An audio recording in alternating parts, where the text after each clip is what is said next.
Next topic है हमारा human nervous system.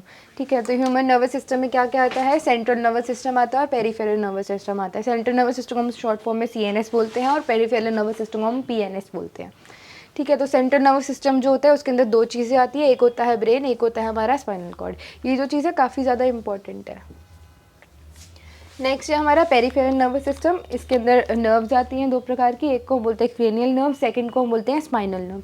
Cranial nerves जो होती है हमारी अराइज होती हैं ब्रेन से, अराइज मतलब कि ब्रेन से ये ओरिजिनेट होती है।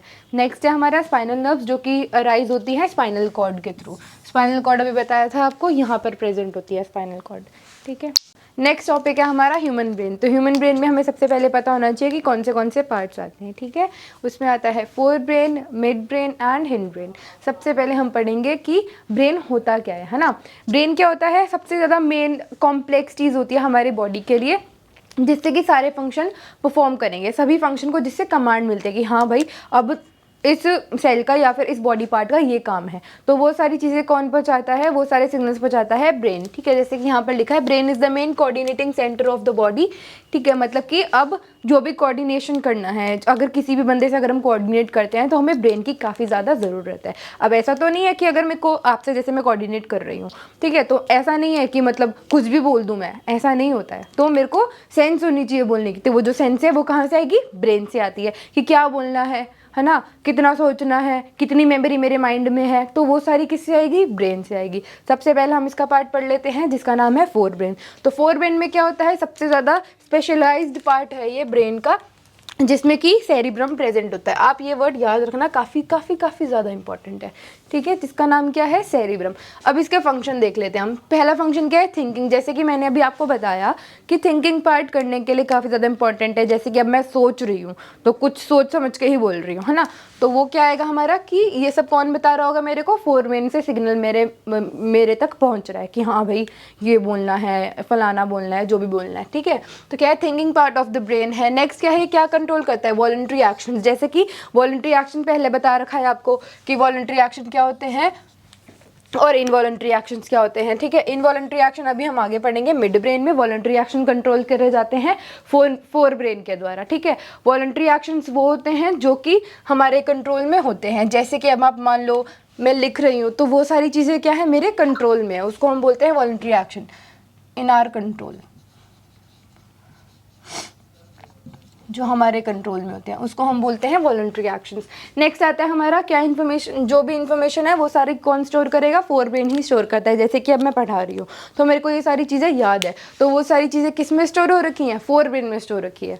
ठीक है, नेक्स्ट आता है हमारा अब centre associated with the hunger. अगर मेरे को भूख लग रही है, ठीक है, मान लो मेरा छोले भटूरे खाने का मन कर रहा है या मेरा समोसे खाने का मन कर रहा है, कुछ भी खाने का अगर दिल कर रहा है, तो वो कहाँ से आएगी इन्फॉर्मेशन? सारी फोर ब्रेन के थ्रू आएगी कि हाँ भाई, ब्रेन बताएगा कि हाँ भाई चल ये खा ले, चल अब तू ना छोले भटूरे खा ले, अब तू चिली पोटैटो खा ले। मतलब जो भी खाना है वो सारी इन्फॉर्मेशन, जो भी अगर मेरे को भूख लगती है तो वो सब कौन बताएगा? फोर ब्रेन बताता है। और फिर क्या करता है? ये रिसीव करता है sensory impulses from the various parts of the body. मतलब कि जो भी मेरे को इम्पल्सेस आ रही है, जो भी सिग्नल्स पहुंच रहे हैं, वो सारी कौन रिसीव करेगा? ये रिसीव करता है कि हाँ भी अच्छा अब ये लिखने का दिल हो रहा है, हाँ तो ये सारी इम्पल्सेस कहाँ जाएगी? सीधा फोर ब्रेन पर जाएगी, क्योंकि ये क्या कंट्रोल कर रहा है? वॉलंटरी एक्शंस कंट्रोल करता है। ओके, अब नेक्स्ट आता है हमारा मिड ब्रेन। तो मिड ब्रेन क्या कंट्रोल करेगा? Involuntary actions. इनवॉलंटरी एक्शंस क्या होते हैं? जो हमारे कंट्रोल में नहीं है। अब जैसे कि मान लीजिए आप, अगर चेंज इन प्यूपिल साइज है, प्यूपिल होता है हमारी आईज के बीच में जो ब्लैक वाला पार्ट होता है उसको हम बोलते हैं प्यूपिल। अब जो प्यूपिल का जो साइज है वो चेंज होता है जिस हिसाब की लाइट की इंटेंसिटी होगी।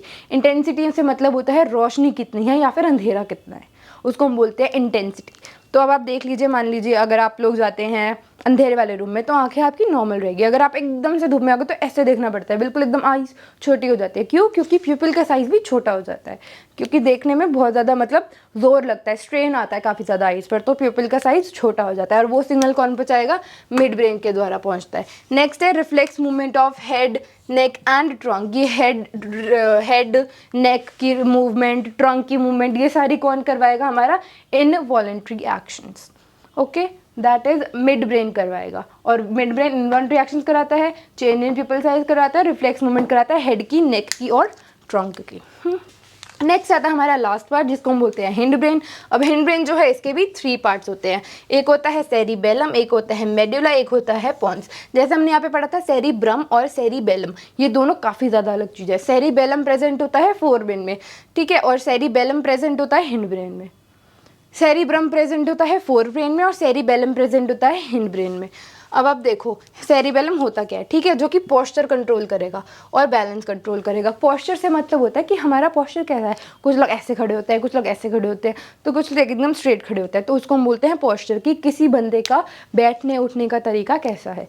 कोई बंदा टेढ़ा चलता है ना, कोई बंदा सीधा चलता है, एकदम ठुमक ठुमक के चलता है, तो वो सारी चीज़ें किसके अंडर आएगी, सेरिबेलम के अंडर आएगी। सेरिबेलम ही कंट्रोल करता है balance of the body and posture of the body, ठीक है। बैलेंस मतलब कि सीधा चल रहा है, टेढ़ा मेढ़ा चल रहा है, इधर होके ऐसे चल रहा है, तो वो सारी चीज़ें डिपेंड करती है हिंड ब्रेन में भी। और हिंड ब्रेन में भी कौन डिपेंड करेगा, ये सारी चीज़ें, सेरिबेलम।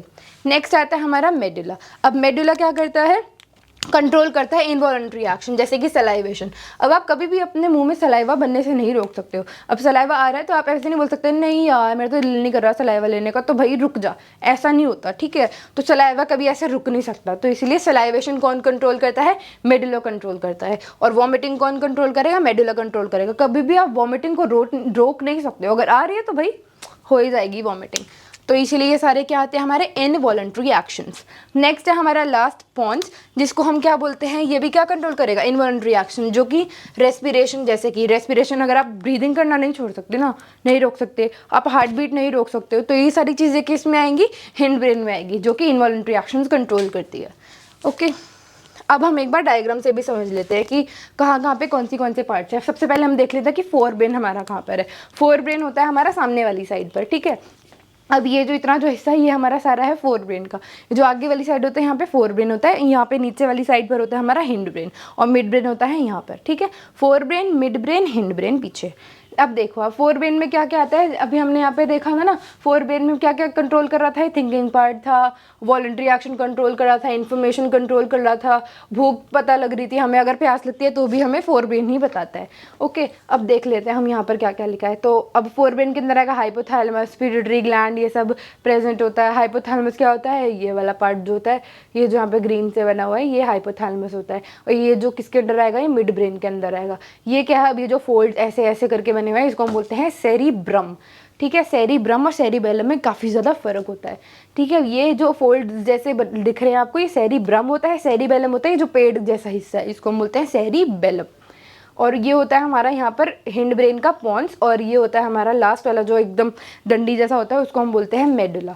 और लास्ट में स्पाइनल कॉर्ड, जो कि हमने रिफ्लेक्स एक्शन में पढ़ा था, ये गर्दन के साइड पर प्रेजेंट होती है, गर्दन के पीछे वाली साइड पर। नेक्स्ट आता है हमारा हिंड ब्रेन। हिंड ब्रेन में अभी मैंने आपको बता दिया पॉन्स, मेडुला और सेरिबेलम प्रेजेंट होता है, जो कि काफ़ी ज़्यादा इम्पॉर्टेंट पार्ट है ह्यूमन ब्रेन के लिए। और ये जो है, ये जो स्कल होता है, जिसको हम हिंदी में खोपड़ी भी कहते हैं, वो क्रेनियम नर्व से बनी होती है, ठीक है, वो क्रेनियम भी बोलते हैं हम स्कल को। फिर नेक्स्ट आपको मिड ब्रेन बना दिया गया है। तो ये हमारा होता है ह्यूमन का डायग्राम। आपके एग्जाम में भी आ सकता है ये बनाने के लिए, ठीक है। अगर डिफिकल्ट आएगा पेपर तो ये वाला डायग्राम दे सकते हैं बनाने के लिए, विद वेल डेवलप्ड, एकदम लाइक बिल्कुल वेल लेबल्ड डायग्राम से। तो अभी हमने इसके पहले वाले टॉपिक में पढ़ा ह्यूमन ब्रेन। अब हम देख लेते हैं कि उस जो ब्रेन है उसको प्रोटेक्ट करने की ज़रूरत है हमें, है ना। तो वो जो प्रोटेक्शन है वो कैसे हम कर सकते हैं, तो देख लेते हैं हम यहाँ पर। Protection of brain and the spinal cord. सबसे पहले ब्रेन में आपको जानना होगा कि इसमें एक ना फ्लूइड काइंड ऑफ प्रेजेंट होता है, जिसका नाम होता है CSF, सेरेब्रो स्पाइनल फ्लूइड, जो कि एक शॉक एब्जॉर्बर की तरह काम करता है। जैसे ये स्कल है, मान लीजिए आप ये स्कल है, ठीक है। अब ये जो स्कल है, इसके नीचे यहाँ पर फ्लूइड प्रेजेंट है, फिर यहाँ पर ब्रेन प्रेजेंट होता है। ऐसा नहीं है स्कल है और सीधा ब्रेन अटैच, ऐसा नहीं होता है। ये पहले स्कल आता है, फिर यहाँ पे फ्लूइड प्रेजेंट होता है, फिर उसके बाद यहाँ पर ब्रेन प्रेजेंट होता है। तो अब हम उस फ्लूइड का नाम यहाँ पर लिख देती हूँ मैं, ठीक है, तो आप उसको नोट कर लेना। उस फ्लूइड का नाम है cerebro spinal fluid, cerebro spinal fluid, ठीक है। इसको हम शॉर्ट फॉर्म में कहते हैं CSF, सेरेब्रो स्पाइनल फ्लूइड, जो कि किसकी तरह एक्ट करेगा, हमारा एक शॉक एब्जॉर्बर की तरह एक्ट करता है। शॉक एब्जॉर्बर से मतलब है, अगर मान लो अगर हम मजाक में ऐसे किसी को ऐसे चटाक से मार देते हैं यहाँ पर सर पे ऐसे ढक कर, तो ऐसा तो नहीं ना कि हाँ भी वो ब्रेन में चोट लग गई, ऐसा नहीं होता। क्यों? क्योंकि भाई जो मतलब एब्जॉर्ब करने की जो क्षमता है शॉक को, वो काफ़ी ज़्यादा है सेरेब्रोस्पाइनल फ्लूइड की, ठीक है, जो कि कहाँ पर प्रेजेंट होता है, स्कल के नीचे वाली साइड पर। अब आप देखो नेक्स्ट क्या लिखा है यहाँ पे कि brain is protected by a fluid balloon which act as a shock absorber. वो जो फ्लूइड है उस फ्लूइड का नाम है सेरेब्रोस्पाइनल फ्लूइड, ठीक है, which act as a shock absorber and is enclosed in cranium, ठीक है। क्रेनियम क्या होता है हमारा, स्कल, या फिर आप इसको क्या बोल सकते हो, ब्रेन बॉडी। स्कल को हम बोलते हैं जो खोपड़ी जिसको बोलते हैं, ठीक है, वही होता है स्कल।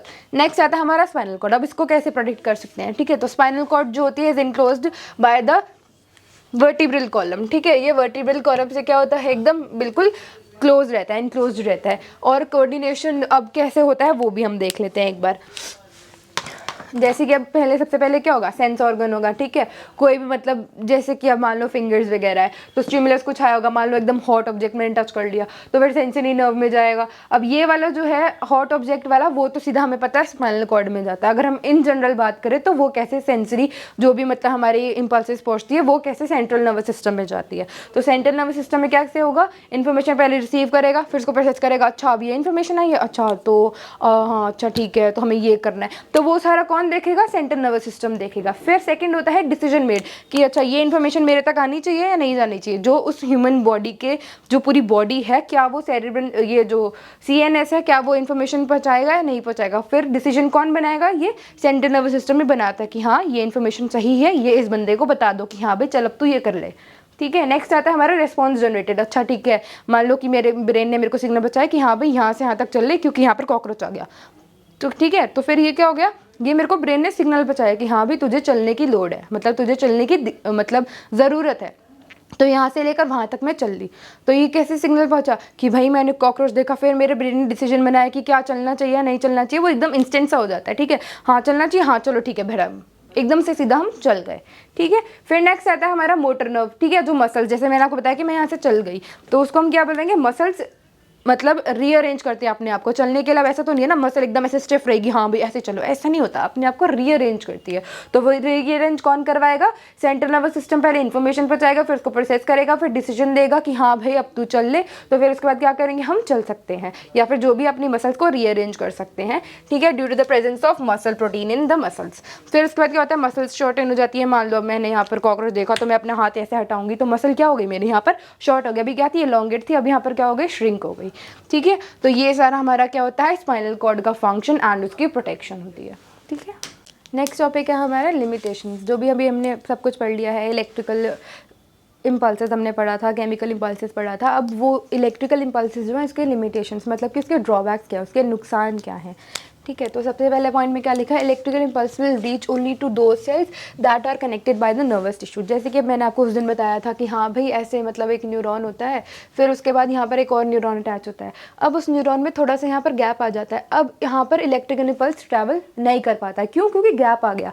तो वही लिखा है कि अगर इलेक्ट्रिकल इम्पल्स तभी ट्रैवल करेगी अगर ये जो टिश्यूज़ हैं इनसे जुड़ा होगा तो ही ट्रैवल करेंगे। अगर ये ट्रैवल अगर मतलब लाइक अगर यहाँ पर गैप आ गया है तो ये ट्रैवल नहीं कर पाती है। इस समय पर यहाँ पर क्या होता है केमिकल ट्रांसमिशन होता है या फिर केमिकल इम्पल्सेस ट्रैवल कर सकती हैं। सेकंड पॉइंट में क्या लिखा है, after generation and the transmission of an electrical impulse the cell takes some time to reset its mechanism before transmitting another impulse, so cells can not continuously create and transmit impulse. मतलब कि अब मान लो एकदम से मेरे पास impulse आ गई तो मेरे को थोड़ा टाइम लगेगा ना कि हाँ भाई अच्छा ये प्रोसेस है, अच्छा चलो ठीक है इसको आगे पहुँचाना है, तो थोड़ा सा टाइम तो लगता है रीसेट होने में। ऐसा नहीं है कि आया गया ऐसा नहीं होता है, तो थोड़ा सा तो टाइम लगता है रीसेट करने में। तो उस समय ऐसा नहीं होता कि कंटिन्यूअसली वो क्रिएट करती जाए और कंटिन्यूअसली ट्रांसमिट करती जाए, थोड़ा बहुत रीसेट करने में थोड़ा हल्का फुल्का टाइम लग जाता है। तो ये सारी तो हमारी लिमिटेशन है इलेक्ट्रिक की। और एक और है कि प्लांट्स में क्या है, कोई भी ऐसा नर्वस सिस्टम नहीं होता है, हमें ऑलरेडी पता है कि प्लांट्स में नर्वस सिस्टम नहीं होता है, तो कोई इलेक्ट्रिकल इम्पल्स ट्रैवल होने का मतलब तो है ही नहीं, ठीक है। तो इलेक्ट्रिकल इम्पल्सेस ट्रैवल नहीं करती है प्लांट्स में। अब रही बात केमिकल कम्युनिकेशन की, तो केमिकल कम्युनिकेशन क्यों आई है, ताकि जो इलेक्ट्रिकल कम्युनिकेशन है, जो चीज़ इलेक्ट्रिकल कम्युनिकेशन नहीं कर पाती है वो सीधा केमिकल कम्युनिकेशन से हम कर पाए। जैसे अभी मैंने आपको बताया ये एक सेल है, ये एक सेल है, इसके बीच में जो गैप है वहाँ पर क्या होगा, केमिकल इम्पल्सेस ट्रैवल करेंगी, और बाकी अब गैप नहीं है तो इलेक्ट्रिकल इम्पल्सेस ही ट्रैवल करते हैं।